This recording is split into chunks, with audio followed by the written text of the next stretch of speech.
a los 70 años, sentada aquí en mi porche en San Miguel, viendo el sol poniente teñir el cielo de naranja, como las flores de cempasúchil en el Día de Muertos, tengo que contar algo que me ha devorado el alma por más de 50 años. Mi esposo me usaba 7 veces al día, todos los días. Pensaba que era deseo por mí. Pero, Virgen de Guadalupe, era algo mucho más enfermizo de lo que jamás imaginé. Un secreto que aún me hace temblar, como si él todavía estuviera aquí, observándome en la oscuridad. Me llamo Rosa Hernández, y si pasas por San Miguel mañana temprano, me verás regando mis milpas o vendiendo tamales en la plaza central.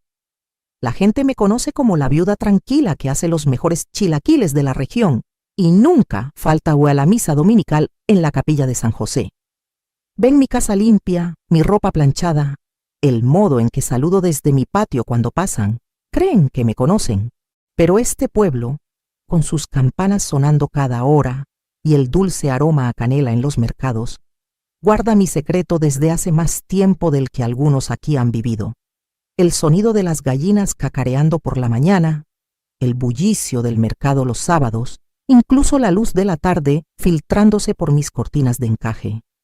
Todo parece una mentira ahora, como si viviera con una máscara que no me queda bien, porque bajo toda esta normalidad, bajo esta vida que construí de las cenizas de lo que pasó, hay una verdad tan oscura que haría que estos buenos católicos cruzaran la calle al verme. Me prometí esta mañana, escuchando al mismo gallo que canta fuera de mi ventana desde hace 10 temporadas de lluvias, que por fin contaría toda la historia, la verdadera, no la versión suavizada que he llevado como una piedra en el pecho, porque llega un momento en que callar no protege a nadie más, solo protege la mentira. Y esto es lo que pido de ustedes quienes estén escuchando esta confesión de una anciana. Quédense conmigo en las partes feas, en las que querrán apartar la mirada.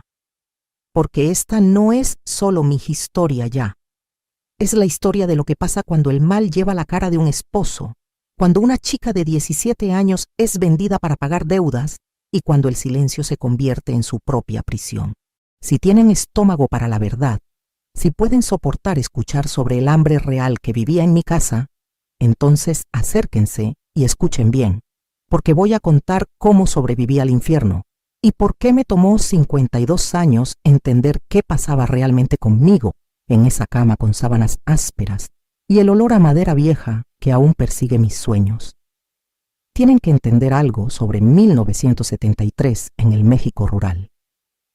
Los tiempos eran duros, como tierra seca, en sequía. Cuando tu padre cae con tuberculosis y no puede trabajar más en el campo, no hay muchas opciones para una familia como la nuestra. Teníamos 10 hectáreas de buena tierra, pero la tierra buena no vale nada sin dinero para semillas. Y cuando el dueño del terreno viene a cobrar cada quincena con sus papeles y ojos fríos. Tenía 17 años esa primavera, recién cumplidos en marzo, cuando las bugambilias empezaban a florecer. Creía saber cómo sería mi vida. Casarme con Tomás Ramírez, el muchacho de la finca vecina con una sonrisa torcida que dejaba flores silvestres en mi puerta. Soñaba con cosas simples, cenas dominicales, bebés gateando en pisos limpios, tal vez un pequeño huerto detrás de una casa blanca con ventanas azules. Pero los sueños no pagan deudas. Cuando papá empezó a toser sangre, mamá me sentó en la mesa de la cocina, esa mesa vieja de madera que se tambaleaba en una pata, y me contó sobre la oferta de don Arturo Mendoza. Arturo era dueño de Medio Valle, con dinero de 3 generaciones, y a sus 60 años buscaba a su tercera esposa. La segunda, Genoveva, había muerto en el parto 2 años antes, y decían que se sentía solo en esa casa grande en la colina. Ofrece pagar la deuda de la tierra y dar medicina para tu padre, dijo mamá, con manos temblorosas al servir el café aguado, que era lo único que podíamos comprar. Solo quiere que sea su esposa a cambio. Recuerdo el sol de la tarde entrando por la ventana de la cocina, haciendo que todo pareciera dorado y pacífico, mientras mi mundo se derrumbaba. Casarme con Arturo significaba seguridad, que papá tal vez viviera, que mi hermanito terminara la escuela en lugar de trabajar hasta sangrar las manos. También significaba despedirme de todo sueño de amor. Pero nadie me advirtió que el hambre de Arturo no era el deseo normal entre esposo y esposa. Nadie me preparó para cómo sus ojos me atravesaban, como si fuera un fantasma con la forma de otra persona. La boda fue pequeña, solo familia y vecinos, en la capilla de San José, con el padre leyendo de su Biblia gastada. Usé el vestido de novia de mamá, ajustado en la cintura y suelto en el pecho. Recuerdo el encaje raspándome el cuello, como si ya intentara asfixiarme. Arturo estaba a mi lado en su traje negro, oliendo a ron de Bahía y algo medicinal. Cuando puso el anillo en mi dedo, sus manos estaban frías como la niebla de la mañana. Esa primera noche, al llevarme escaleras arriba al cuarto que ahora era nuestro, pensé que estaba lista. Mamá me había dado el consejo por la mañana, con palabras tartamudeadas y mejillas rojas sobre los deberes de una esposa, y que dolería al principio, pero mejoraría. No me preparó para el ritual. La forma en que Arturo sacaba su reloj de bolsillo y miraba la hora como si cronometrara una cosecha. Cómo doblaba su ropa con precisión en la silla junto a la ventana, sin mirarme mientras me ponía el camisón que había dejado en la cama. Un camisón de Genoveva que aún olía levemente a agua de lavanda. 7 veces de ese primer día, 7 veces me llamó a ese cuarto con cortinas pesadas de terciopelo y la cama que crujía como si llorara. Mañana, media mañana, mediodía, tarde, atardecer, noche y una vez más antes del amanecer. Cada vez igual, metódico, silencioso, con los ojos fijos en algo por encima de mi hombro, como si viera a otra persona. Me convencía de que así era el matrimonio, que los hombres mayores tenían necesidades diferentes, que me acostumbraría. Pero había algo en su toque que parecía enojo, en cómo apretaba mis hombros que hablaba de castigo en lugar de pasión. Cuando terminaba, se apartaba y se vestía de inmediato, y yo quedaba allí escuchando el reloj del pasillo, marcando el tiempo hasta la próxima vez, preguntándome qué hambre necesita alimentarse 7 veces al día y nunca se sacia. Las otras esposas del pueblo, cuando las veía en el mercado o después de la misa, me daban miradas cómplices, como si compartieran una broma sobre recién casados. Pero esto no disminuía, no se volvía algo normal. Al contrario, la necesidad de Arturo parecía crecer, más desesperada, como si intentara llenar un agujero que solo se hacía más profundo. Fue cuando empecé a sospechar que no era su esposa de verdad, sino algo sin nombre que me erizaba la piel incluso cuando no me tocaba. Pero no imaginaba, en esa casa grande con pisos pulidos y muebles pesados, que lo que vivía no era deseo, era venganza, y la persona que él castigaba ni siquiera estaba viva. Vivir con Arturo era como compartir la casa con una tormenta que nunca estalla. Toda esa presión en el aire, esperando el relámpago. El hombre con el que me casé no era cruel de forma obvia. Nunca alzaba la voz, nunca me golpeaba con rabia. Proveía bien, aseguraba vestidos bonitos para la misa y dinero para los mandados. Para el mundo exterior, parecíamos cualquier pareja caminando por la calle principal los domingos por la mañana. Pero dentro de esa casa, aprendía la diferencia entre esposo y carcelero. Arturo tenía rutinas que gobernaban cada minuto. Horarios más precisos que el tren que pasaba por San Miguel a las 2:15 cada tarde. Despertaba a las 5:30 en punto. Se vestía en el mismo orden: ropa interior, camiseta, pantalón, camisa, tirantes. Luego se giraba hacia mí, con esos ojos de cielo invernal, y decía: «Hora, Rosa». Solo esas 2 palabras, como si fuera una cita en su agenda. La casa parecía contener el aliento. Todo impecable, todo en su lugar. Cortinas pesadas bloqueando el sol ardiente, haciendo que las habitaciones parecieran oscuras incluso a mediodía. Limpiaba los mismos muebles de caoba todas las mañanas, pulía los mismos marcos de plata con fotos de personas que no conocía, barría pisos que nunca parecían ensuciarse. El silencio era tan denso que casi se podía tocar. roto solo por el tic-tac del reloj y los pasos medidos de Arturo, patrullando de cuarto en cuarto. Él se ocupaba de sus negocios, manejaba las fincas, revisaba a los arrendatarios, lidiaba con asuntos de dinero en su despacho. Yo me ocupaba de los míos, que básicamente eran esperar la próxima vez que apareciera en la habitación donde estaba y dijera esas dos palabras. Esperar las comidas en silencio mientras leía sus periódicos agrícolas. Esperar la hora de dormir, cuando apagaba la lámpara y se daba la vuelta como si no estuviera allí. Lo más extraño era cómo me miraba a veces, cuando pensaba que no lo veía, no con deseo ni cariño, sino con una expresión calculadora, como si me midiera contra algo en su mente, como si fallara en una prueba que ni sabía que estaba tomando. Empecé a hablar sola solo para escuchar una voz humana en esa quietud, a tararear himnos mientras trabajaba para empujar el silencio. Pero fue cuando encontré el tablón suelto en el armario de arriba que entendí que no era la primera mujer en vivir este infierno en la casa de Arturo Mendoza. Era un martes a finales de octubre, o tal vez miércoles. La memoria me falla en el día exacto, pero recuerdo claro que el flamboyán fuera de la ventana del cuarto se había tornado color sangre seca. Había ese calor húmedo que te hace querer envolverte y esconderte. Buscaba una manta extra para alejar el sudor nocturno que se pegaba a la piel en esa casa, sin importar cuánta brisa entrara. El armario de sábanas de arriba era uno de los pocos lugares que no parecía pertenecer a otra persona. Solo estantes prácticos y telas dobladas. Nada sofisticado. Estirándome en la punta de los pies para alcanzar el estante más alto, mi mano golpeó algo que no era tela. El tablón de abajo estaba suelto, lo suficientemente torcido como para ceder al presionarlo. No era curiosa por naturaleza. Papá decía que la curiosidad mata más que a los gatos. Pero ese tablón me llamó como un susurro en la misa que no puedes ignorar.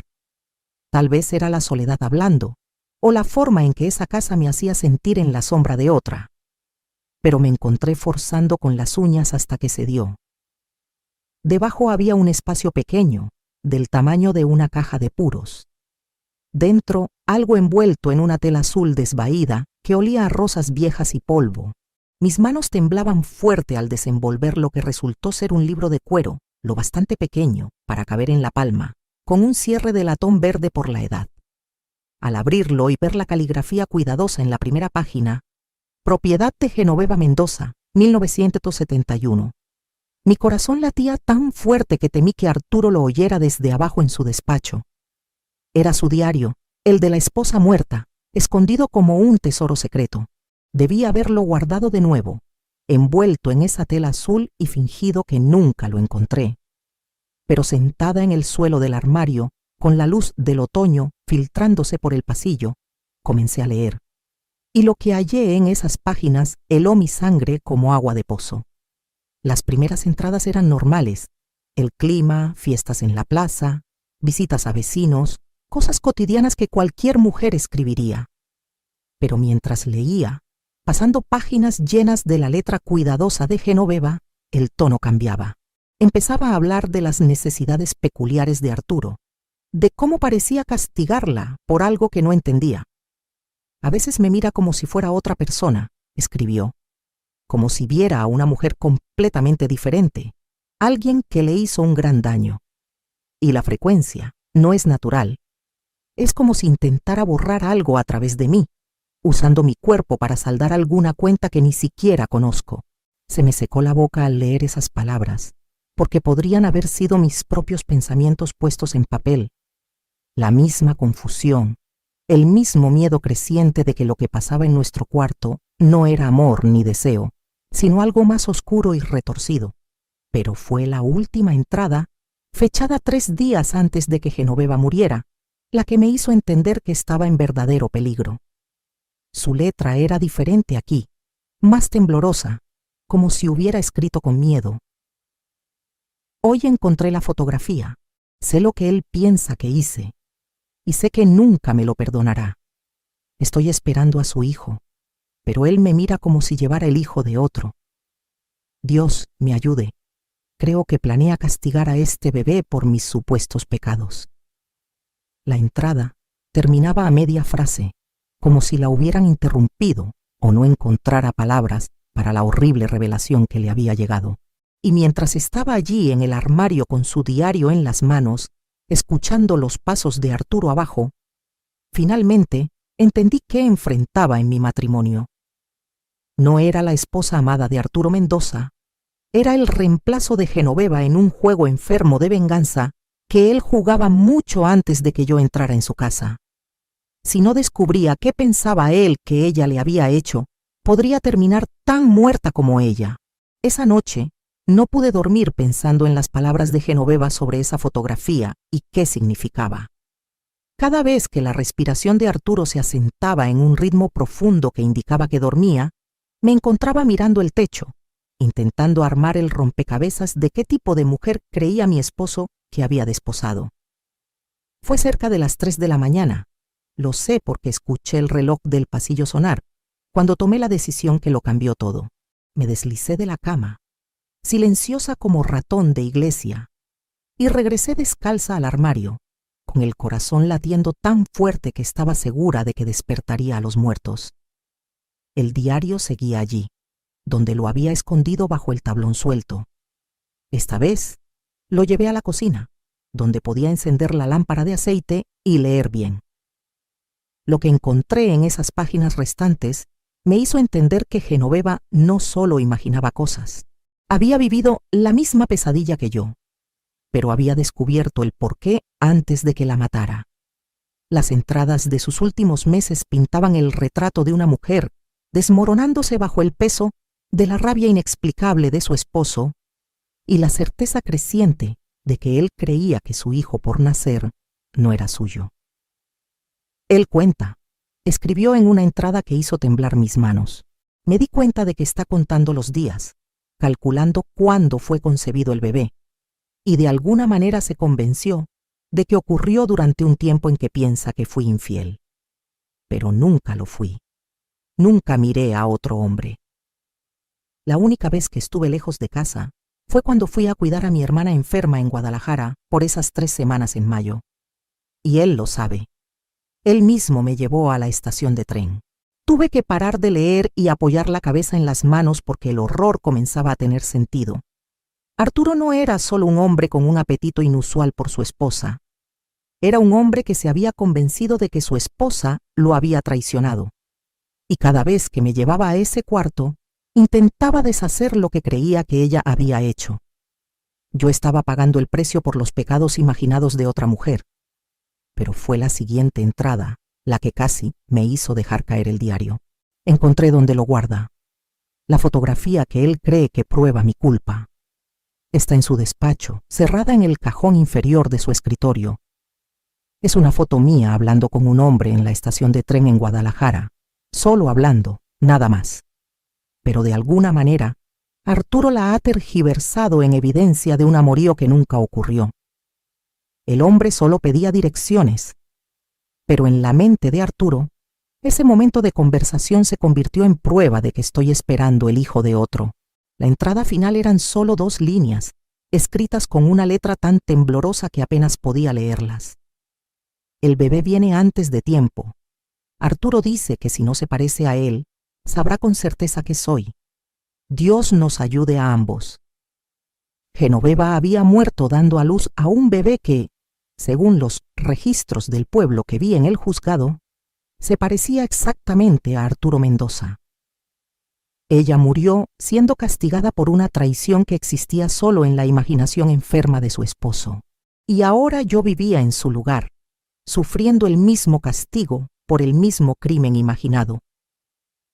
Sentada en esa cocina con la lámpara de aceite parpadeando y proyectando sombras danzantes en las paredes, finalmente entendí el verdadero horror de mi situación.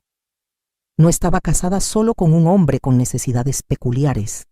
Estaba casada con un hombre que ya había matado a una esposa con sus delirios paranoicos, y ahora me mataba lentamente de la misma manera.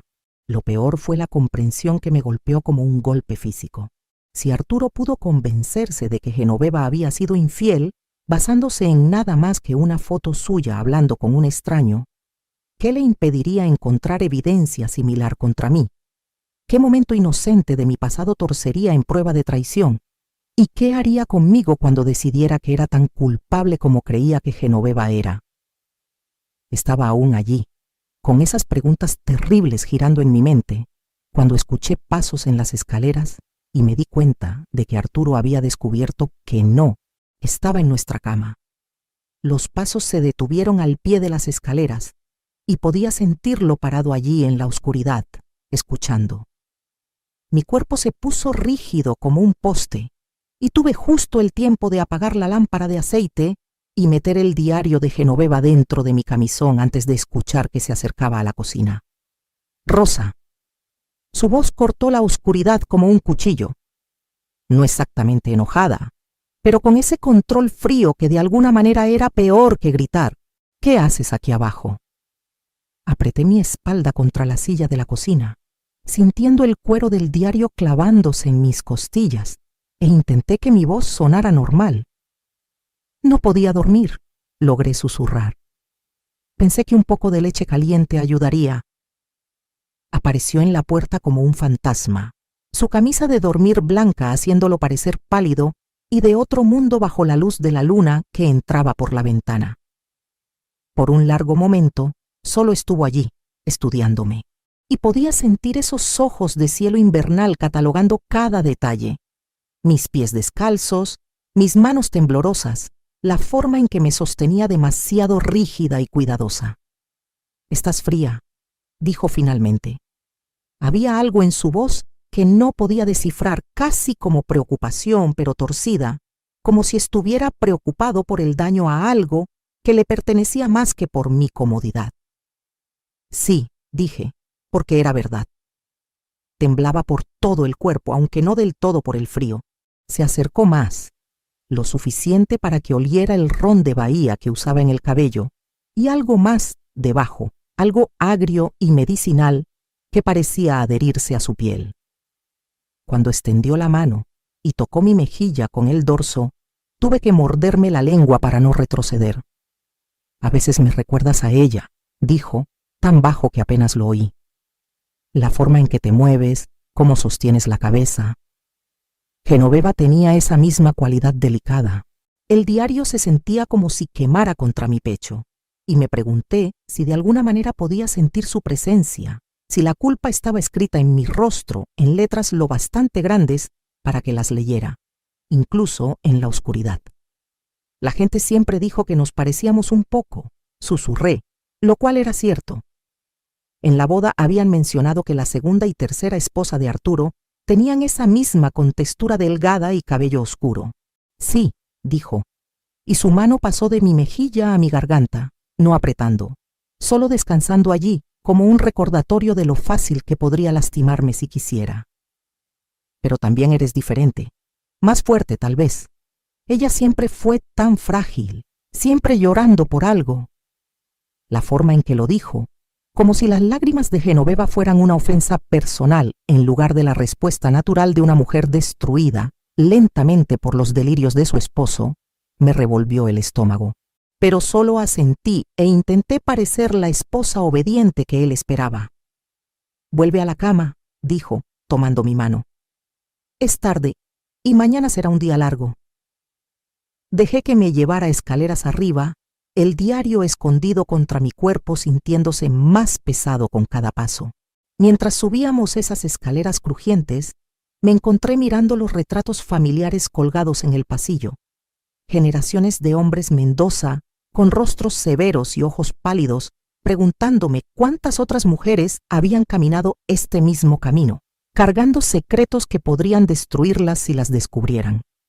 De vuelta en nuestro cuarto, Arturo se acomodó en la cama como si nada hubiera pasado, pero podía sentirlo observándome mientras me metía a su lado. El colchón se hundió bajo su peso, y cuando me acercó a él, tuve que concentrarme en respirar normalmente y no pensar en el diario apretado entre nosotros. «Sabes que te amo, ¿verdad, Rosa?», susurró contra mi cabello, pero había algo vacío en las palabras, como si recitara líneas de una obra que había memorizado, pero nunca entendió. Sí, susurré de vuelta, porque ¿qué más podía decir? Pero acostada allí en la oscuridad con su brazo alrededor de mí y los secretos de Genoveva quemando contra mi piel, sabía que vivía con tiempo prestado. Tarde o temprano, Arturo encontraría algún momento inocente para torcer en evidencia de traición, como había hecho con su segunda esposa. Y cuando eso pasara, o terminaría muerta como Genoveva, o tendría que encontrar una forma de escapar antes de que sus delirios paranoicos me destruyeran también. La pregunta que me mantuvo despierta hasta el amanecer era si tenía la fuerza para salvarme, o si ya estaba demasiado metida en su juego retorcido para salir viva. Las siguientes semanas pasaron como caminar sobre vidrio. Cada paso cuidadoso, cada palabra medida, sabiendo que un movimiento en falso podía romper todo. Guardaba el diario de Genoveva escondido en diferentes lugares de la casa, moviéndolo cada pocos días como un tesoro peligroso que podría explotar si lo descubrieran. A veces lo metía detrás del bote de harina, otras entre los colchones, siempre donde Arturo no pensaría en mirar. Pero esconder el diario no era nada comparado con esconder lo que había aprendido de él. Cada vez que Arturo me llamaba al cuarto con esas dos palabras frías, «Ora, Rosa», tenía que fingir que no sabía qué estaba haciendo realmente. Tenía que acostarme allí mientras usaba mi cuerpo para castigar a una mujer muerta por crímenes que nunca cometió. Tenía que morderme la lengua cuando susurraba su nombre en la oscuridad, pensando que dormía. Fue durante la misa dominical, unas 3 semanas después de encontrar el diario, que noté a doña Clara Villanueva observándome con esos ojitos afilados suyos. Clara dirigía el grupo de damas de la iglesia y tenía una lengua más cortante que sus agujas de coser, siempre lista para despedazar a quien no cumpliera sus estándares de conducta cristiana. Después del servicio, me acorraló en el salón parroquial, su cabello gris recogido tan apretado que parecía doler. «Rosa, querida», dijo con esa voz azucarada que usaba cuando iba a soltar veneno, «quería preguntarte, ¿te sientes bien? Últimamente luces demacrada, flaca como palo». Forcé una sonrisa y alicé mi vestido, consciente de que otras mujeres se acercaban a escuchar. «Solo me estoy acostumbrando a la vida de casada, supongo, aprendiendo a llevar una casa para un hombre como don Arturo». «Oh, todas sabemos de los apetitos de Arturo», dijo Clara, y la forma en que lo dijo me erizó la piel. Su pobre primera esposa, Margarita, se quejaba mucho de sus demandas. Y luego Genoveva, pobrecita, a veces llegaba a la iglesia como si hubiera pasado por un huracán. Las otras mujeres rieron como si fuera chisme normal, pero sentí hielo formándose en mis venas. Ellas sabían. Toda la congregación sabía qué tipo de hombre era Arturo, y solo se quedaban mirando mientras destruía a 2 esposas antes de mí. «Claro, Genoveva también tenía otros problemas», continuó Clara, bajando la voz como si compartiera secretos de Estado. Hacia el final actuaba muy extraño, paranoica podrías decir, revisando las cosas de Arturo, haciendo preguntas raras sobre su primera esposa, Margarita. Incluso llegó a escribir cartas a la familia de Margarita en Zacatecas, intentando averiguar por qué murió realmente. Mi sangre se convirtió en agua helada.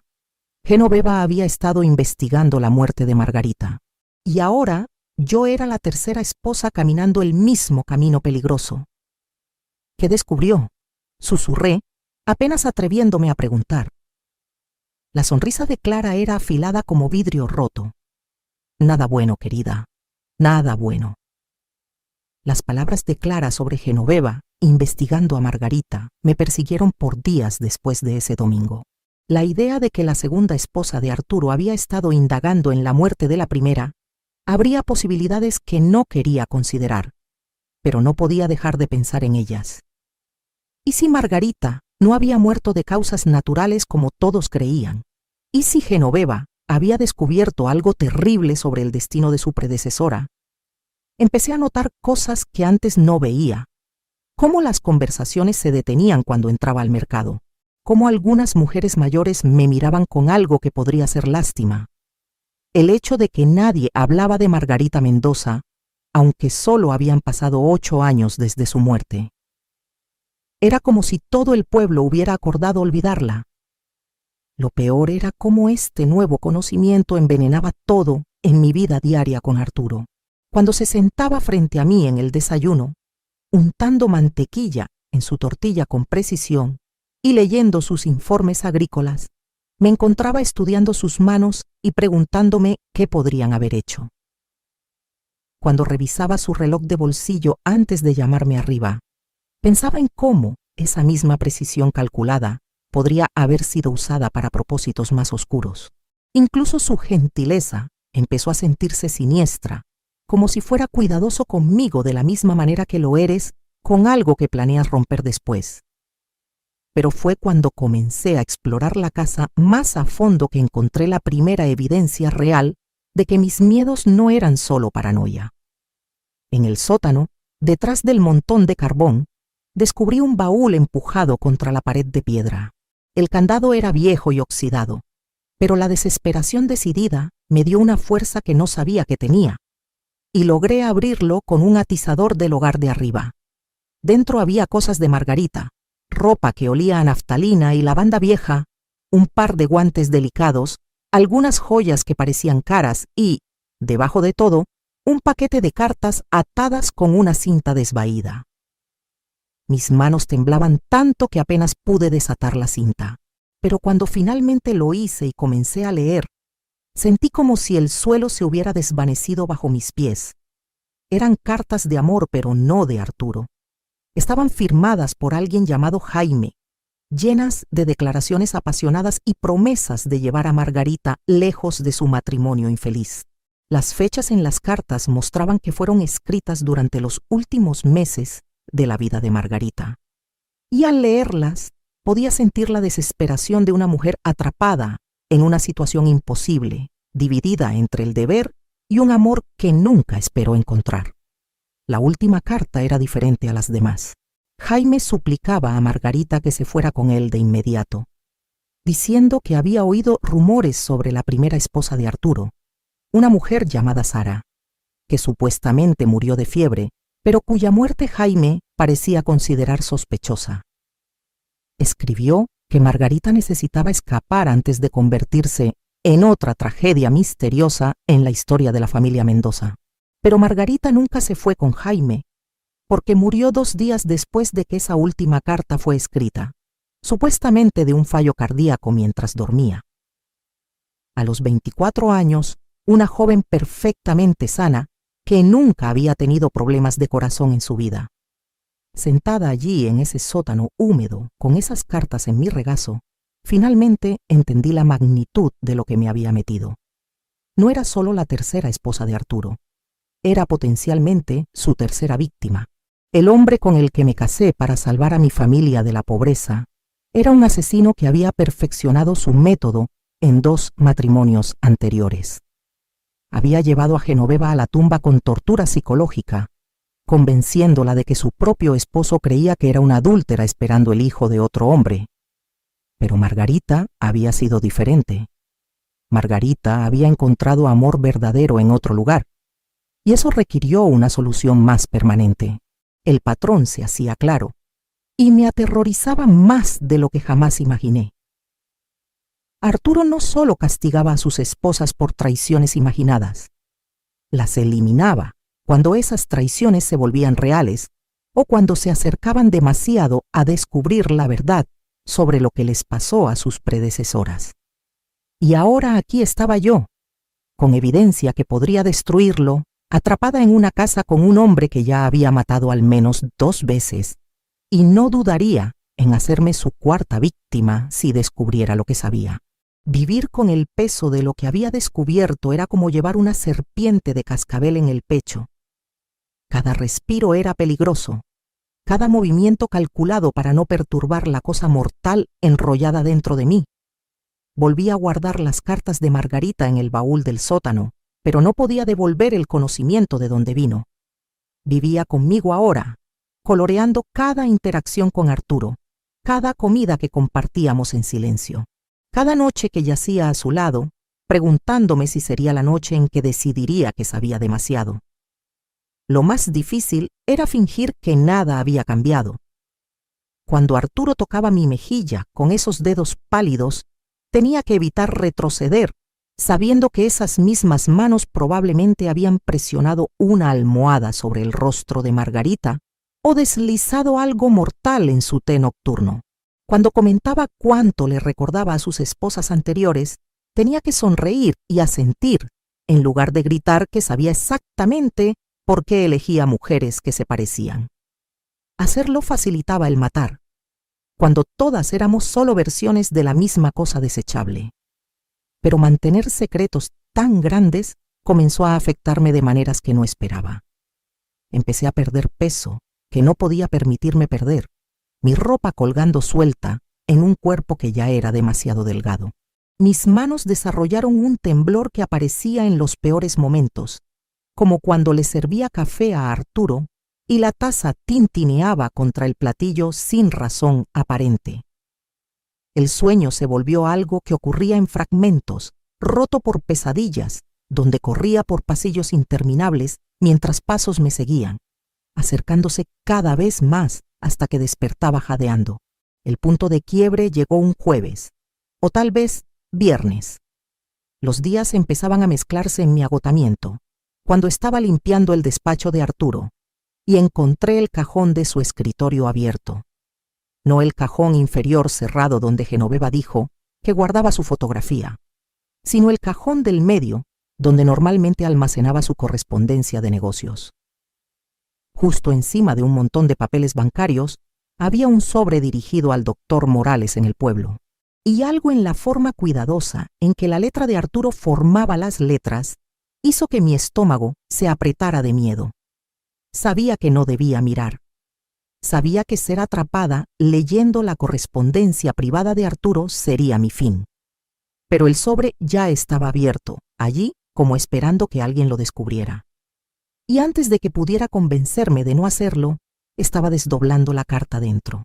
Era una solicitud de consulta sobre la histeria femenina y los tratamientos médicos disponibles para esposas que mostraban signos de inestabilidad mental. Arturo había escrito una descripción detallada de los síntomas que decía que yo mostraba: comportamiento paranoico, pérdida de peso, temblores nerviosos, dificultad para dormir. Y preguntaba al doctor sobre la posibilidad de internarme en el asilo estatal por mi propia seguridad y la de los demás.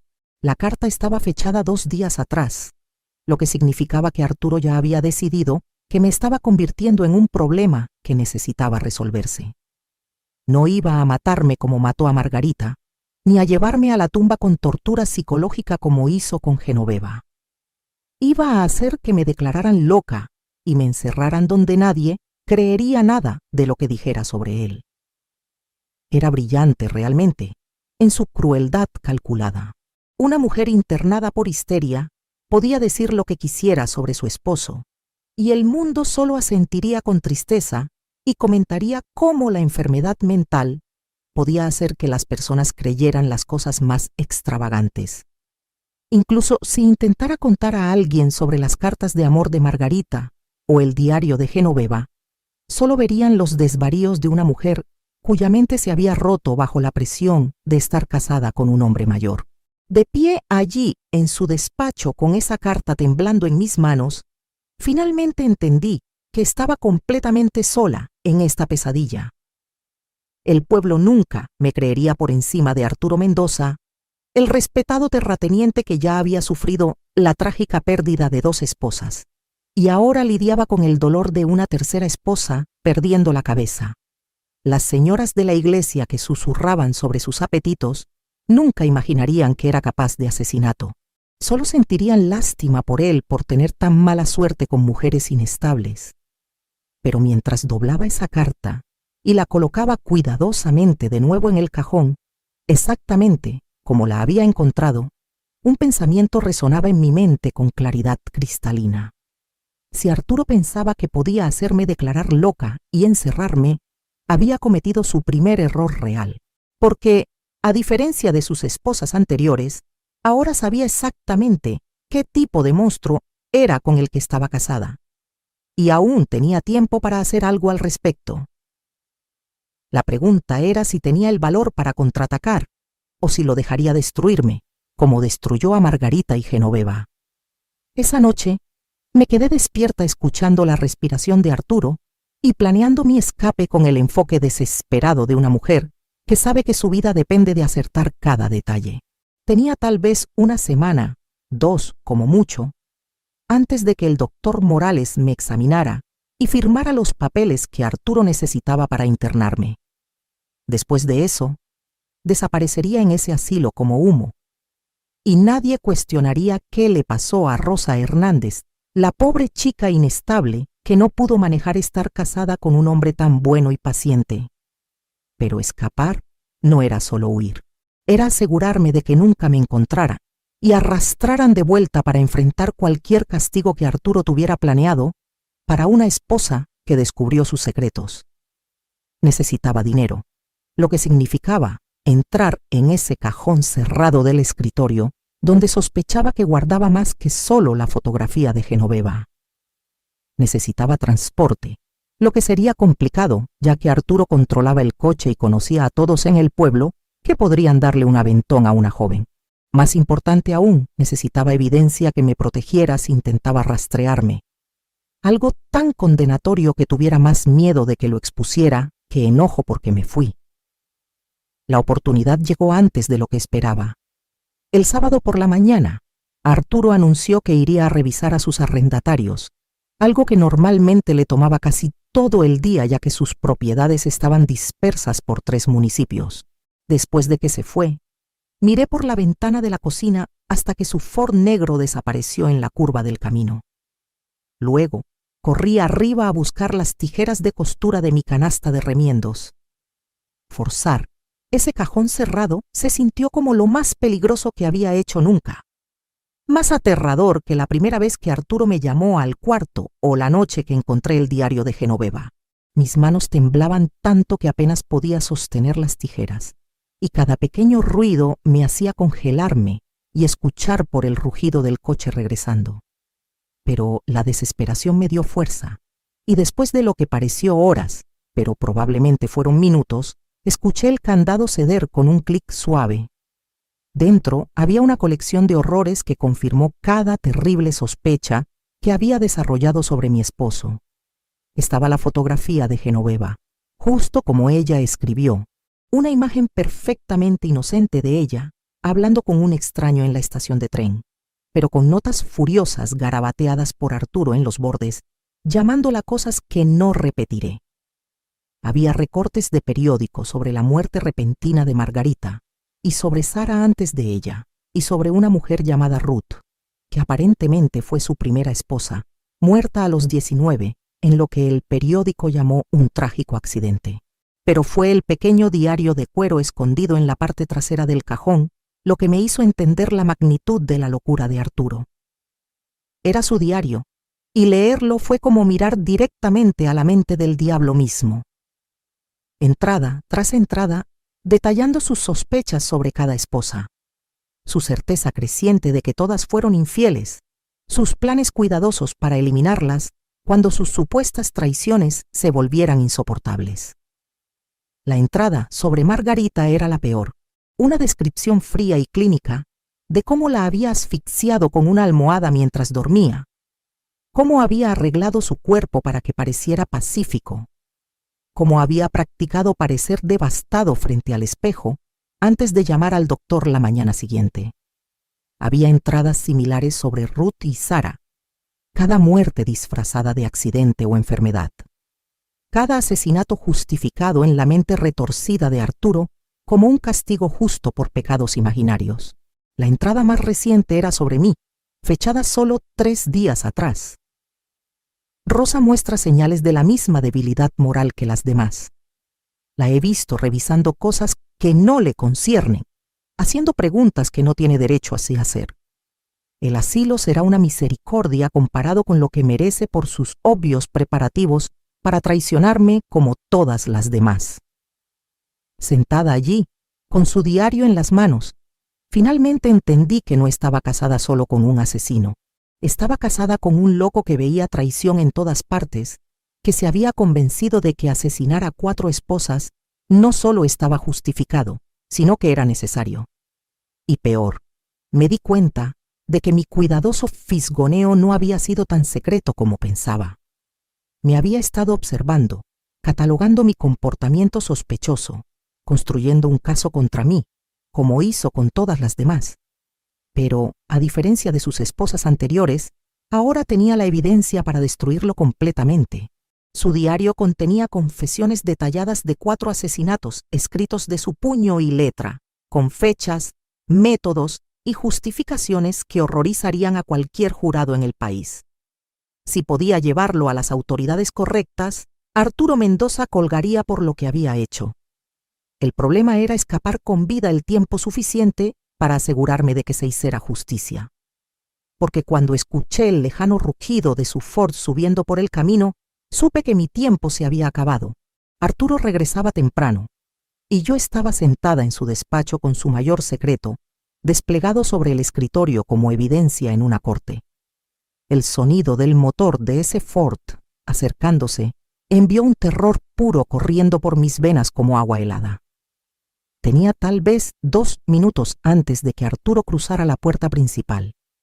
Y aquí estaba, sentada en su despacho con su diario de asesinatos abierto en mis manos y el cajón del escritorio roto como escena de un crimen.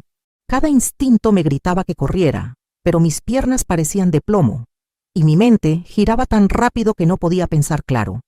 Metí su diario dentro de mi vestido, tomé la fotografía de Genoveva y las cartas de Margarita del cajón, e intenté hacer que el candado roto pareciera no haber sido manipulado. Pero mis manos temblaban tanto que dejé caer las tijeras, y éstas repiquetearon por el suelo de madera justo cuando escuché los pasos de Arturo en el porche. No había tiempo para correr. No había tiempo para esconder la evidencia de lo que había descubierto. Todo lo que podía hacer era alisar mis faldas, intentar controlar mi respiración y rezar para convencerlo de que estaba haciendo algo inocente, como limpiar los muebles del despacho.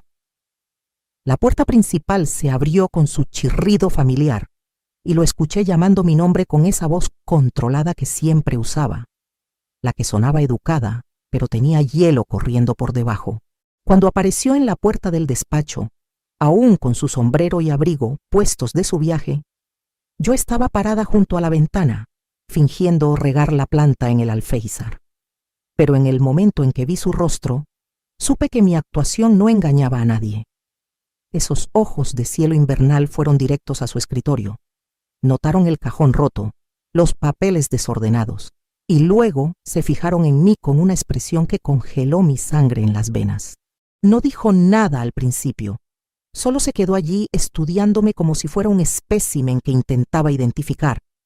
Luego, lentamente, se quitó el sombrero y el abrigo, colgándolos en el perchero junto a la puerta, con la misma precisión cuidadosa que aplicaba a todo lo demás. Cuando habló, su voz era tan tranquila que era más aterradora que gritar. Me preguntó qué estaba haciendo en su despacho. Intenté decirle que solo estaba limpiando, que había tirado algo accidentalmente mientras quitaba el polvo, pero mi voz salió apenas como un susurro, y podía sentir su diario quemando contra mis costillas donde lo había escondido. Caminó hacia su escritorio, examinó el candado roto y luego se giró hacia mí con algo que podría haber sido decepción si no hubiera sido tan frío. Entonces me dijo que había sospechado durante semanas que me estaba volviendo como las demás, paranoica, sospechosa, revisando sus cosas privadas, buscando evidencia de infidelidades que solo existían en mi mente enferma. Lo dijo con tristeza, como si realmente lamentara verme seguir el mismo camino que Genoveva, Margarita y todas las demás. Incluso extendió la mano para tocar mi mejilla, en lo que habría parecido un gesto de consuelo si no supiera de lo que eran capaces esas manos. Pero entonces su expresión cambió, y vi algo en sus ojos que nunca había visto antes. No solo el control frío que normalmente mostraba, sino una furia real, el tipo de rabia que se había estado acumulando detrás de su fachada cuidadosa durante años y finalmente se abría paso. Me agarró por los hombros, y su agarre era lo bastante fuerte para dejar moretones, lo suficiente para hacerme saber que el tiempo de fingir había terminado. Me dijo que sabía lo que había encontrado, sabía lo que había leído, y que no importaba porque nadie creería una palabra de lo que dijera. Describió en detalle cómo iba a hacerme internar en el asilo, cómo los doctores allí tenían tratamientos especiales para mujeres que sufrían de delirios histéricos, cómo pasaría el resto de mi corta vida en una habitación acolchada, gritando acusaciones que solo probarían cuán loca estaba realmente. Pero mientras hablaba, describiendo sus planes para mi destrucción con la misma precisión metódica que aplicaba a todo lo demás, sentí algo cambiar dentro de mí. Tal vez fue saber que tenía su diario presionado contra mi corazón, prueba física de cada cosa horrible que había hecho. Tal vez fue pensar en Margarita y Genoveva y todas las demás mujeres que murieron porque no lucharon. O tal vez fue que después de meses viviendo en miedo, finalmente llegué al punto donde la rabia era más fuerte que el terror. Cuando terminó de explicar cómo terminaría mi vida, lo miré directamente a esos ojos pálidos y le dije que sabía exactamente qué clase de monstruo era. Le conté sobre su diario, sobre las confesiones detalladas que había escrito de su puño y letra, sobre cómo el mundo entero sabría lo que Arturo Mendoza había hecho a 4 mujeres inocentes que cometieron el error de confiar en él. La expresión en su rostro cuando dije eso es algo que nunca olvidaré. Pura conmoción, como si no pudiera creer que una de sus víctimas finalmente había encontrado el valor para contraatacar. Pero la conmoción solo duró un momento antes de convertirse en algo mucho más peligroso. Y supe que lo que pasara después determinaría si vivía para ver otro amanecer o me convertía en la quinta entrada en su diario de asesinatos. Lo que pasó después aún me da escalofríos cuando lo pienso, incluso después de todos estos años. El rostro de Arturo pasó por una transformación que fue como ver una máscara deslizarse para revelar algo inhumano debajo, pero en lugar de abalanzarse sobre mí como esperaba, comenzó a reír. Un sonido tan frío y vacío que me erizó la piel peor que su enojo. Entonces me dijo la verdad, que cambió todo lo que creía entender sobre mi situación. Dijo que tenía razón sobre que él era un asesino, razón sobre Margarita, Genoveva y las demás, pero estaba equivocada en un detalle crucial que haría que toda mi evidencia no valiera nada. Caminó hacia su escritorio, sacó una llave diferente y abrió un compartimento secreto que ni siquiera sabía que existía. Dentro había otro diario, encuadernado en cuero negro y cerrado con un broche de latón. Cuando lo abrió, pude ver páginas y páginas de escritura, pero no era la letra cuidadosa de Arturo. Era de alguien más, alguien cuya caligrafía era educada y precisa de una manera que la de Arturo nunca había sido. Me dijo que el diario que había robado de su escritorio era falso, plantado allí para que lo encontrara, justo como había plantado el diario de Genoveva en ese tablón suelto arriba. Cada detalle sobre sus supuestos asesinatos, cada confesión que pensé que lo destruiría había sido escrita cuidadosamente para convencerme de que estaba casada con un asesino, cuando la verdad era algo mucho más retorcido y peligroso. El diario real pertenecía al doctor Morales, el mismo hombre al que Arturo había escrito sobre internarme. Pero el doctor Morales no era solo el médico del pueblo. Era el socio de Arturo en un esquema que llevaba años, apuntando a jóvenes de familias pobres que no serían extrañadas si desaparecían. El asilo no era un lugar donde encerraban a esposas inconvenientes. Era donde las llevaban a morir. Sus muertes se registraban como suicidios o accidentes, sus cuerpos enterrados en tumbas sin marcar. Arturo nunca había matado a nadie él mismo. Solo era el reclutador, el viudo respetable que se casaba con chicas desesperadas y luego las llevaba a la locura con tortura psicológica hasta que estaban listas para ser entregadas al doctor Morales para la fase final de su destrucción.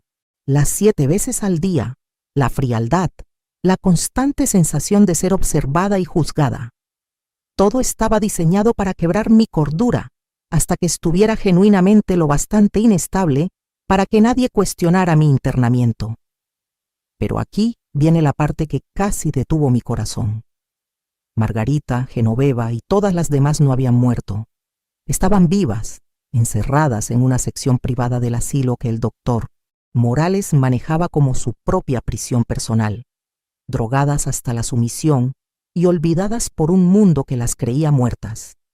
No solo enfrentaba mi propia muerte, enfrentaba la posibilidad de pasar el resto de mi vida como un fantasma viviente, atrapada con las otras mujeres que cometieron el error de casarse con Arturo Mendoza. La revelación me golpeó como un golpe físico, pero también me dio algo que no había tenido antes: esperanza. Si las otras esposas estaban vivas, había una posibilidad de salvar no solo a mí, sino a todas ellas.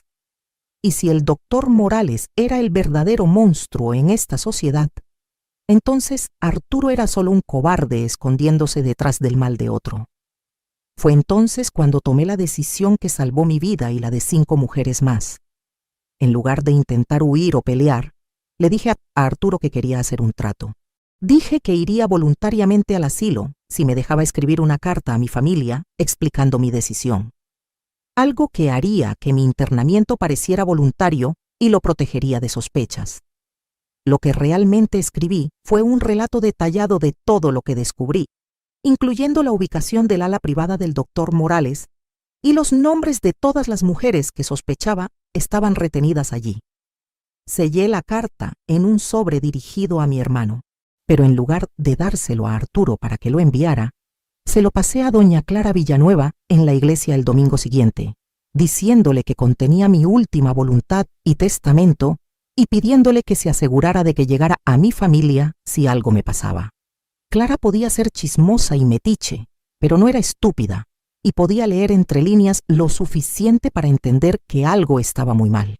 3 días después, cuando Arturo intentó internarme, Clara ya había contactado a las autoridades estatales y exigido una investigación sobre el asilo del doctor Morales. Lo que encontraron allí fue peor de lo que imaginé. No solo las 5 mujeres que se suponía estaban muertas, sino docenas más de todo el estado. Mujeres cuyas familias habían sido informadas que murieron de varias enfermedades, cuando en realidad habían sido secuestradas y encarceladas.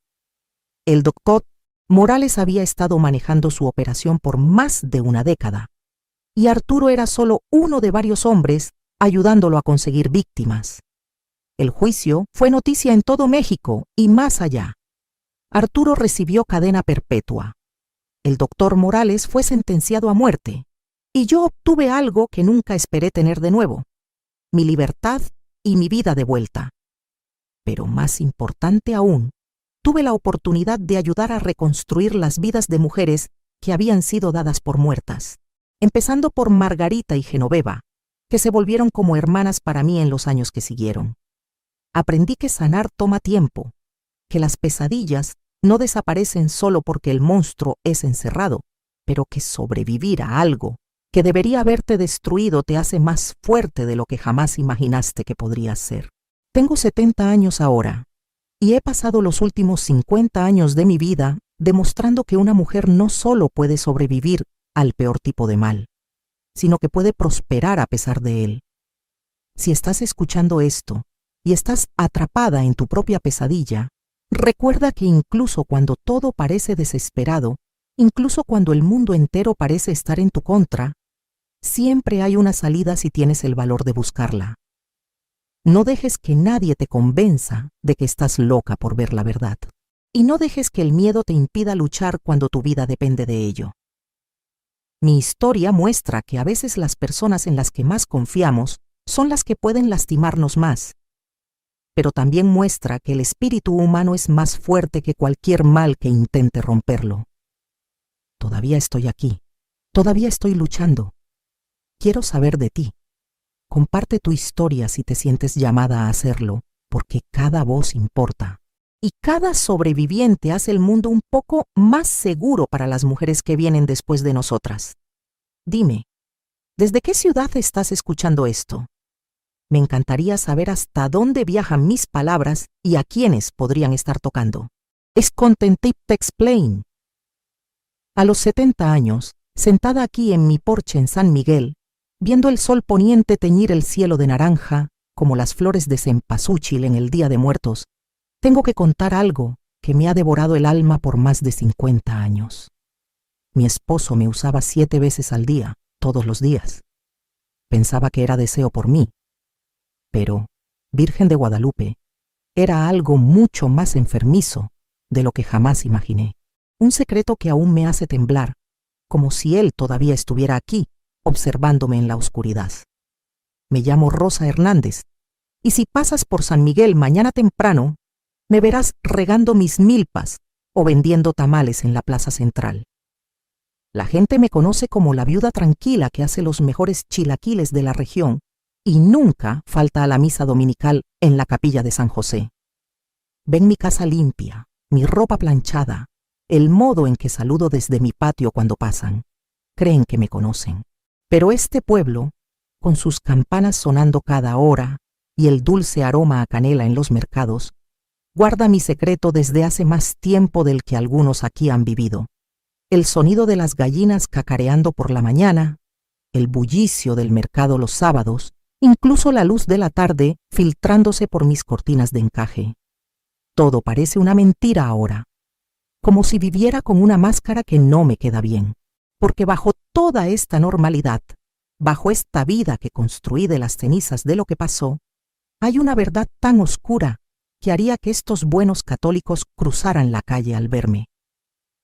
Me prometí esta mañana, escuchando al mismo gallo que canta fuera de mi ventana desde hace 10 temporadas de lluvias, que por fin contaría toda la historia, la verdadera, no la versión suavizada que he llevado como una piedra en el pecho, porque llega un momento en que callar no protege a nadie más, solo protege la mentira. Y esto es lo que pido de ustedes quienes estén escuchando esta confesión de una anciana. Quédense conmigo en las partes feas, en las que querrán apartar la mirada. Porque esta no es solo mi historia ya. Es la historia de lo que pasa cuando el mal lleva la cara de un esposo, cuando una chica de 17 años es vendida para pagar deudas y cuando el silencio se convierte en su propia prisión. Si tienen estómago para la verdad, si pueden soportar escuchar sobre el hambre real que vivía en mi casa, entonces acérquense y escuchen bien, porque voy a contar cómo sobreviví al infierno y por qué me tomó 52 años entender qué pasaba realmente conmigo en esa cama con sábanas ásperas y el olor a madera vieja que aún persigue mis sueños. Tienen que entender algo sobre 1973 en el México rural. Los tiempos eran duros, como tierra seca, en sequía. Cuando tu padre cae con tuberculosis y no puede trabajar más en el campo, no hay muchas opciones para una familia como la nuestra. Teníamos 10 hectáreas de buena tierra, pero la tierra buena no vale nada sin dinero para semillas. Y cuando el dueño del terreno viene a cobrar cada quincena con sus papeles y ojos fríos. Tenía 17 años esa primavera, recién cumplidos en marzo, cuando las bugambilias empezaban a florecer. Creía saber cómo sería mi vida.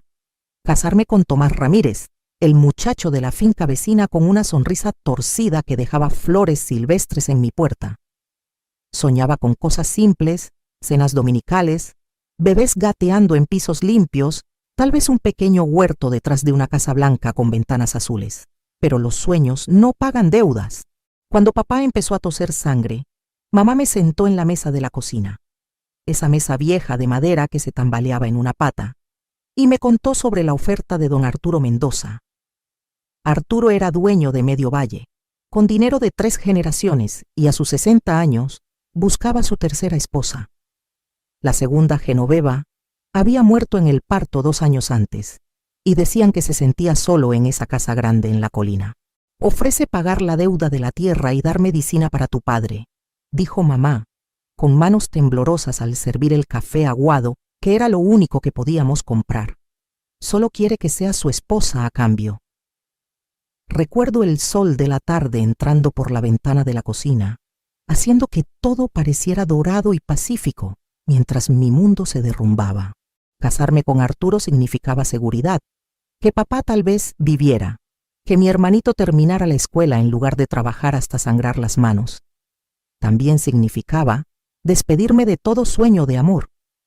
Pero nadie me advirtió que el hambre de Arturo no era el deseo normal entre esposo y esposa. Nadie me preparó para cómo sus ojos me atravesaban, como si fuera un fantasma con la forma de otra persona. La boda fue pequeña, solo familia y vecinos, en la capilla de San José, con el padre leyendo de su Biblia gastada. Usé el vestido de novia de mamá, ajustado en la cintura y suelto en el pecho. Recuerdo el encaje raspándome el cuello, como si ya intentara asfixiarme. Arturo estaba a mi lado en su traje negro, oliendo a ron de Bahía y algo medicinal. Cuando puso el anillo en mi dedo, sus manos estaban frías como la niebla de la mañana. Esa primera noche, al llevarme escaleras arriba al cuarto que ahora era nuestro, pensé que estaba lista. Mamá me había dado el consejo por la mañana, con palabras tartamudeadas y mejillas rojas sobre los deberes de una esposa, y que dolería al principio, pero mejoraría. No me preparó para el ritual. La forma en que Arturo sacaba su reloj de bolsillo y miraba la hora como si cronometrara una cosecha. Cómo doblaba su ropa con precisión en la silla junto a la ventana, sin mirarme mientras me ponía el camisón que había dejado en la cama. Un camisón de Genoveva que aún olía levemente a agua de lavanda. 7 veces de ese primer día, 7 veces me llamó a ese cuarto con cortinas pesadas de terciopelo y la cama que crujía como si llorara. Mañana, media mañana, mediodía, tarde, atardecer, noche y una vez más antes del amanecer. Cada vez igual, metódico, silencioso, con los ojos fijos en algo por encima de mi hombro, como si viera a otra persona. Me convencía de que así era el matrimonio, que los hombres mayores tenían necesidades diferentes, que me acostumbraría. Pero había algo en su toque que parecía enojo, en cómo apretaba mis hombros que hablaba de castigo en lugar de pasión. Cuando terminaba, se apartaba y se vestía de inmediato, y yo quedaba allí escuchando el reloj del pasillo, marcando el tiempo hasta la próxima vez, preguntándome qué hambre necesita alimentarse 7 veces al día y nunca se sacia. Las otras esposas del pueblo, cuando las veía en el mercado o después de la misa, me daban miradas cómplices, como si compartieran una broma sobre recién casados. Pero esto no disminuía, no se volvía algo normal. Al contrario, la necesidad de Arturo parecía crecer, más desesperada, como si intentara llenar un agujero que solo se hacía más profundo. Fue cuando empecé a sospechar que no era su esposa de verdad, sino algo sin nombre que me erizaba la piel incluso cuando no me tocaba. Pero no imaginaba, en esa casa grande con pisos pulidos y muebles pesados, que lo que vivía no era deseo, era venganza, y la persona que él castigaba ni siquiera estaba viva. Vivir con Arturo era como compartir la casa con una tormenta que nunca estalla. Toda esa presión en el aire, esperando el relámpago. El hombre con el que me casé no era cruel de forma obvia. Nunca alzaba la voz, nunca me golpeaba con rabia. Proveía bien, aseguraba vestidos bonitos para la misa y dinero para los mandados. Para el mundo exterior, parecíamos cualquier pareja caminando por la calle principal los domingos por la mañana. Pero dentro de esa casa, aprendía la diferencia entre esposo y carcelero. Arturo tenía rutinas que gobernaban cada minuto. Horarios más precisos que el tren que pasaba por San Miguel a las 2:15 cada tarde. Despertaba a las 5:30 en punto. Se vestía en el mismo orden: ropa interior, camiseta, pantalón, camisa, tirantes. Luego se giraba hacia mí con esos ojos de cielo invernal y decía: «Hora, Rosa». Solo esas 2 palabras, como si fuera una cita en su agenda. La casa parecía contener el aliento. Todo impecable, todo en su lugar. Cortinas pesadas bloqueando el sol ardiente, haciendo que las habitaciones parecieran oscuras incluso a mediodía.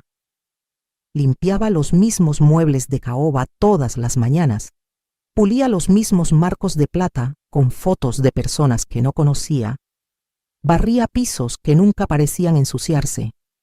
El silencio era tan denso que casi se podía tocar, roto solo por el tic-tac del reloj y los pasos medidos de Arturo, patrullando de cuarto en cuarto.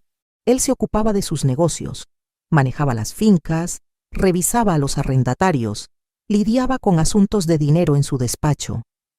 Yo me ocupaba de los míos, que básicamente eran esperar la próxima vez que apareciera en la habitación donde estaba y dijera esas 2 palabras.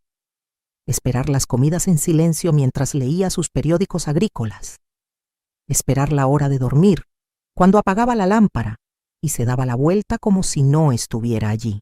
Lo más extraño era cómo me miraba a veces, cuando pensaba que no lo veía, no con deseo ni cariño, sino con una expresión calculadora, como si me midiera contra algo en su mente, como si fallara en una prueba que ni sabía que estaba tomando. Empecé a hablar sola solo para escuchar una voz humana en esa quietud, a tararear himnos mientras trabajaba para empujar el silencio. Pero fue cuando encontré el tablón suelto en el armario de arriba que entendí que no era la primera mujer en vivir este infierno en la casa de Arturo Mendoza. Era un martes a finales de octubre, o tal vez miércoles. La memoria me falla en el día exacto, pero recuerdo claro que el flamboyán fuera de la ventana del cuarto se había tornado color sangre seca. Había ese calor húmedo que te hace querer envolverte y esconderte. Buscaba una manta extra para alejar el sudor nocturno que se pegaba a la piel en esa casa, sin importar cuánta brisa entrara. El armario de sábanas de arriba era uno de los pocos lugares que no parecía pertenecer a otra persona. Solo estantes prácticos y telas dobladas. Nada sofisticado. Estirándome en la punta de los pies para alcanzar el estante más alto, mi mano golpeó algo que no era tela. El tablón de abajo estaba suelto, lo suficientemente torcido como para ceder al presionarlo. No era curiosa por naturaleza. Papá decía que la curiosidad mata más que a los gatos. Pero ese tablón me llamó como un susurro en la misa que no puedes ignorar. Tal vez era la soledad hablando, o la forma en que esa casa me hacía sentir en la sombra de otra. Pero me encontré forzando con las uñas hasta que cedió. Debajo había un espacio pequeño, del tamaño de una caja de puros. Dentro, algo envuelto en una tela azul desvaída que olía a rosas viejas y polvo. Mis manos temblaban fuerte al desenvolver lo que resultó ser un libro de cuero, lo bastante pequeño para caber en la palma, con un cierre de latón verde por la edad. Al abrirlo y ver la caligrafía cuidadosa en la primera página, Propiedad de Genoveva Mendoza, 1971. Mi corazón latía tan fuerte que temí que Arturo lo oyera desde abajo en su despacho. Era su diario, el de la esposa muerta, escondido como un tesoro secreto. Debía haberlo guardado de nuevo, envuelto en esa tela azul y fingido que nunca lo encontré. Pero sentada en el suelo del armario, con la luz del otoño filtrándose por el pasillo, comencé a leer. Y lo que hallé en esas páginas heló mi sangre como agua de pozo. Las primeras entradas eran normales: el clima, fiestas en la plaza, visitas a vecinos, cosas cotidianas que cualquier mujer escribiría. Pero mientras leía, pasando páginas llenas de la letra cuidadosa de Genoveva, el tono cambiaba. Empezaba a hablar de las necesidades peculiares de Arturo, de cómo parecía castigarla por algo que no entendía. A veces me mira como si fuera otra persona, escribió, como si viera a una mujer completamente diferente, alguien que le hizo un gran daño. Y la frecuencia no es natural. Es como si intentara borrar algo a través de mí, usando mi cuerpo para saldar alguna cuenta que ni siquiera conozco. Se me secó la boca al leer esas palabras, porque podrían haber sido mis propios pensamientos puestos en papel. La misma confusión, el mismo miedo creciente de que lo que pasaba en nuestro cuarto no era amor ni deseo, sino algo más oscuro y retorcido. Pero fue la última entrada, fechada 3 días antes de que Genoveva muriera, la que me hizo entender que estaba en verdadero peligro. Su letra era diferente aquí, más temblorosa, como si hubiera escrito con miedo. Hoy encontré la fotografía. Sé lo que él piensa que hice, y sé que nunca me lo perdonará. Estoy esperando a su hijo, pero él me mira como si llevara el hijo de otro. Dios me ayude. Creo que planea castigar a este bebé por mis supuestos pecados. La entrada terminaba a media frase, como si la hubieran interrumpido o no encontrara palabras para la horrible revelación que le había llegado. Y mientras estaba allí en el armario con su diario en las manos, escuchando los pasos de Arturo abajo, finalmente entendí qué enfrentaba en mi matrimonio. No era la esposa amada de Arturo Mendoza, era el reemplazo de Genoveva en un juego enfermo de venganza que él jugaba mucho antes de que yo entrara en su casa. Si no descubría qué pensaba él que ella le había hecho, podría terminar tan muerta como ella. Esa noche no pude dormir pensando en las palabras de Genoveva sobre esa fotografía y qué significaba. Cada vez que la respiración de Arturo se asentaba en un ritmo profundo que indicaba que dormía, me encontraba mirando el techo, intentando armar el rompecabezas de qué tipo de mujer creía mi esposo que había desposado. Fue cerca de las 3 de la mañana, lo sé porque escuché el reloj del pasillo sonar, cuando tomé la decisión que lo cambió todo. Me deslicé de la cama, silenciosa como ratón de iglesia, y regresé descalza al armario, con el corazón latiendo tan fuerte que estaba segura de que despertaría a los muertos. El diario seguía allí, donde lo había escondido bajo el tablón suelto. Esta vez lo llevé a la cocina, donde podía encender la lámpara de aceite y leer bien. Lo que encontré en esas páginas restantes me hizo entender que Genoveva no solo imaginaba cosas, había vivido la misma pesadilla que yo, pero había descubierto el porqué antes de que la matara. Las entradas de sus últimos meses pintaban el retrato de una mujer desmoronándose bajo el peso de la rabia inexplicable de su esposo y la certeza creciente de que él creía que su hijo por nacer no era suyo. Él cuenta, escribió en una entrada que hizo temblar mis manos. Me di cuenta de que está contando los días, calculando cuándo fue concebido el bebé, y de alguna manera se convenció de que ocurrió durante un tiempo en que piensa que fui infiel. Pero nunca lo fui. Nunca miré a otro hombre. La única vez que estuve lejos de casa fue cuando fui a cuidar a mi hermana enferma en Guadalajara por esas 3 semanas en mayo. Y él lo sabe. Él mismo me llevó a la estación de tren. Tuve que parar de leer y apoyar la cabeza en las manos porque el horror comenzaba a tener sentido. Arturo no era solo un hombre con un apetito inusual por su esposa. Era un hombre que se había convencido de que su esposa lo había traicionado. Y cada vez que me llevaba a ese cuarto, intentaba deshacer lo que creía que ella había hecho. Yo estaba pagando el precio por los pecados imaginados de otra mujer. Pero fue la siguiente entrada la que casi me hizo dejar caer el diario. Encontré donde lo guarda. La fotografía que él cree que prueba mi culpa. Está en su despacho, cerrada en el cajón inferior de su escritorio.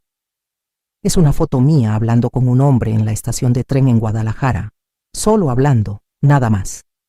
Pero de alguna manera, Arturo la ha tergiversado en evidencia de un amorío que nunca ocurrió.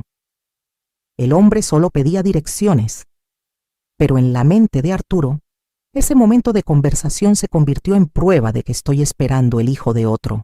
La entrada final eran solo 2 líneas, escritas con una letra tan temblorosa que apenas podía leerlas.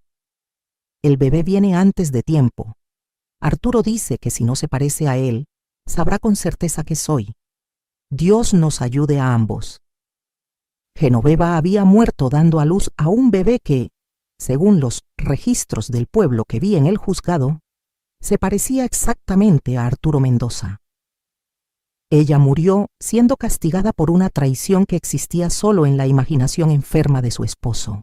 Y ahora yo vivía en su lugar, sufriendo el mismo castigo por el mismo crimen imaginado.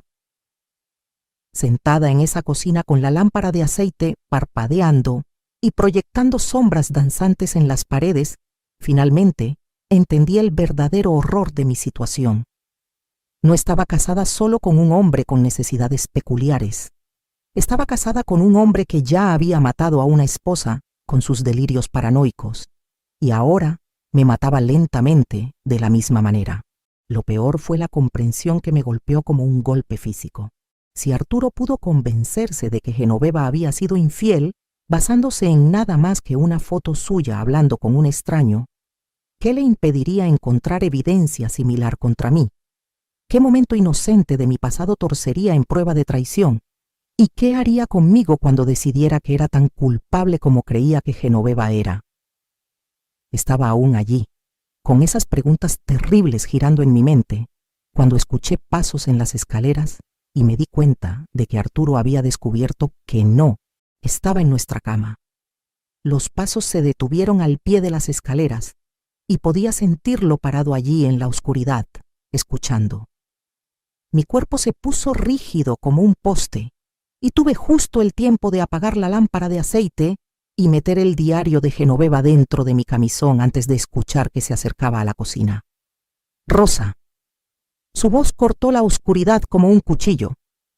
No exactamente enojada, pero con ese control frío que de alguna manera era peor que gritar. ¿Qué haces aquí abajo?